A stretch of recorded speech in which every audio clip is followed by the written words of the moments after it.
maansadan waxa magaceeda la yiraahday Niilo wuxuu yiri waxay jawaab tahay hadalkii fanaan Maxamed Saciid Cabdi Biike uu ka jeediyay magaalada London ee uu isku xulay dadka sida arxamdarada ah loo laayay iyo aqoonsiga Soomaaliland iyadoo geeri jirto ma ahayn kelmad meesha qabata 16 July 2019 oo Biike ka soo noqday Nairobi isagoo taacadi tirsanaya waxaanu hayn dadkii soo dhaweeyay ee la dareenka ahay madaxda Hargeysa ku sugayay laakiin waxa la yaab ah oo ama jirtaba dibigu hadii uu dhalgo uu dinaahiya dameerkuna uu dinaaga dacwuna uu sheefiya dacay dhalgeyna uu daaca wuxuu doono ay iska yiraahdaa nabadu waa deeqa la bixiyo dunya mugayso aqoonsiguna waa xiriir dalsamee ah oo aadamuhu isa siiyo marka uu dantiisa ka leexarko waxa jiray wada hadallo u dhaxeeyay Soomaaliland iyo Soomaaliya kuwaas oo go'aan lagaga gaari lahaa aqoonsiga uu ninkaasi u baayo laakiin maalin geeri jirto ma ahayn maansadan waxa soo diray dadweynihii magaalada Muqdisho waa magaaladii Maxamed Saciid Cabdi Biike uu ku dhashay wuxuu yiri markii uu ku dootiyay Nairobi duulkii kuugu doodiyay bandhiga dalbaysiyo golaha dalaysee damacaaga ma yiri duutiga waxaan ahay diricii necbaystay warankiisa deyle kolkaad soo degayseen duushada sugayay degalkii Hargeysaad ku diyaar ahaayad galgacaylka dalayga ugu deexanaysay adiga dariiqan daraad kuugu socodtumay duway baanahaage weligay ma dabagelin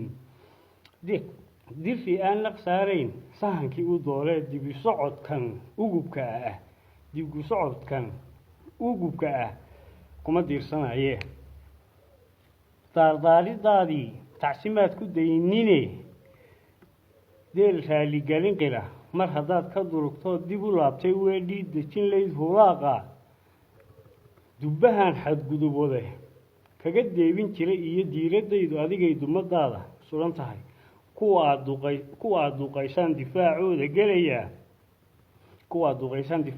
gelaya awr dabarka goostiyo la taqlaha nin didibsiyo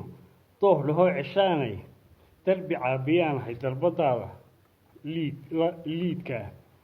damashii afgooyiyo dalmadaad ku dhalatay aad docaysiyo Muqdisho tixduug weyn ku duubay caawe dawiye guddoonso dulucdeeda ila dhaad adigoon dudayn gunud dacwadii gudbinayaan Niilo wuxuu yiri in lagu banaystiyo daliil looma heli karo dooxitaanka maxaste digta qaraxu goor uu degta gooyay shacabkiyo maalin aan daljalanahay maalin duudka laga jabay dayartii haweenkii maalin daabcad lagu qalay dambilaawayaal aan dil mudnayn dharaabtay dagaalyahan hamuuma dhiigooda daadsheen maalin aan daraasiin boqolaal dadweyne ah ku duug diilka leeyahay damqashiya xanuunkiyo daaduunkay u dhacay maalin aan dayeysnahay gidigoo dugaagiyo daanyeerku subaxay caladii la duubmeen daryeel iyo gargaariyo dadnimadu ha joogtee digashada la yaab kale ninka soo diraayo damiirkaagu siduu yahay waxa doorkan marag furay deexdana leedee dalcaan in laga rabay miyuu hoos u daadegay Niilo wuxuu yiri docda maamul qaran iyo mar siyaasad aan dayo daah saari maayee wax daliilka aan qiray inay doodi taale diirka iyo midabka iyo diinta iyo dhaqankiyo dibintiyo afkeeniyo dunjiga tafiirtiyo dilka lagu arooriyo darisnimada gobolkiyo dabcigan wadaagnaan dunidaba u kownay haddii uu dareen jiro lagu kala diboodaa wax intaas ka doora dumisay walaalow dumar baa rag waayo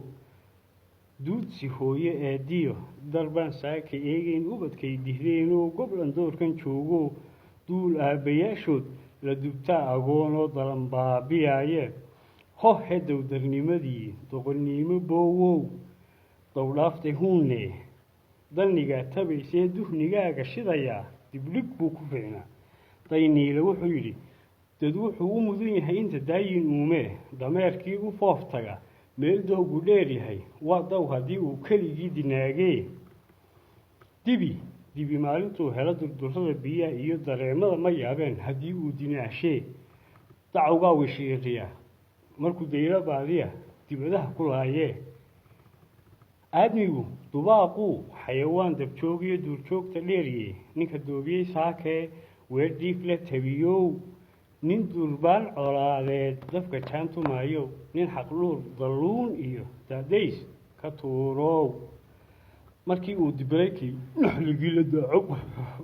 haddii aan ku dacal dhigo bahdugaa galiilyada waa darajadii aad dalalle u qalantee dacaynimo libteediyo intay duubab leedahay durba kuu hanaynee dusha saaro oo hano dayniile wuxuu yidhi deganaantu waa libin deeqluha adduunyada ku daryeela kownko dirhamkiiyo ma gooyaan xasilooni duunye daawiya xidhiidhiyo ictiraafna waa dabar dadku uu samaysto dan ciduu ka leeyahay durbadii la siiyee ma wax daayin bixiyaad dad sameeye la simaysaa degdeg khayr ma keenee labadeenna daamood ilaa dayrihii tegay dowladaha kulmaayee wadahadalka daarani diidmiyo mid buu haa dihan laa xaqiiqi duryan lama ammaanee hadday deexdu lacag tahay hadda aamus waa dahab dayniile wuxuu yidhi ciil aan dawoobayn kugu dayri maayo dabandaabyo aan tegin kuuguma ducaynine dabafuuf butaacow degmadaada waxaa jira kuman diirnaxayo ii digigaxoodo haddii aad dur leedahay deegaanka herer haddii aan dur odhan laha deegaanka herer tahay iyagaan ku daayo deebaaq ma quuree adigiyo dadkaaguba ku dakeeya rayn dacadtaan qulqulinnana dulqaad baanu leenee daayinow allahayow waxaan kaa dalbanayaa daawi caanaheediyo nabad doobi lagu dhamo nabad dalaga lagu guro nabad lagu dalxiisoon jubba daafihiis iyo diinsoor rugteediyo ilaa dowlow iyo mudug ku dawaafno gooyaha nabad aan dirsooc iyo taaniyo dhib lagu qabin doonida waxbarashada nabad lagu dul fuulo dakanadu ka maran tahay doonida waxbarashada nabad lagu dul fuulo dakanadu ka maran tahay qofka haddii uu qaldamo